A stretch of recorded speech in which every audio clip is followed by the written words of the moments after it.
Hi, in today's tutorial, I'm going to show you how to permanently delete emails on your Outlook application. So, first of all, and of course, all you need to do, just go and open your Outlook application if you have it on your PC already.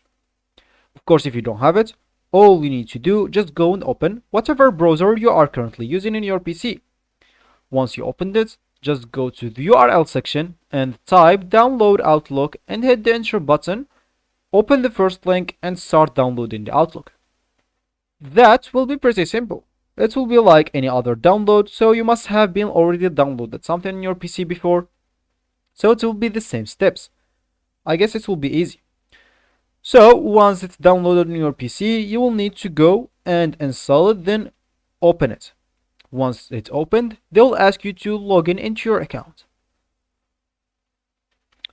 If you have an account, that will be great, but if you don't, you will need to go and create one from there if you have the option to, but if you don't, you will need to go to their website and create one. Then go back here and log in into your account and you will be good to go. So once you're logged in into your account, you'll find this as your home screen as your main screen, and here in this section you will find your emails.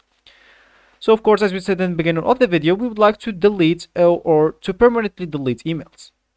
So first of all, if you want to do that, of course, you can just like delete, if you deleted your draft, if you deleted your sent items, if you deleted like any email in the inbox section here. So let's say as an example, I want to do that. I want to delete permanently this email.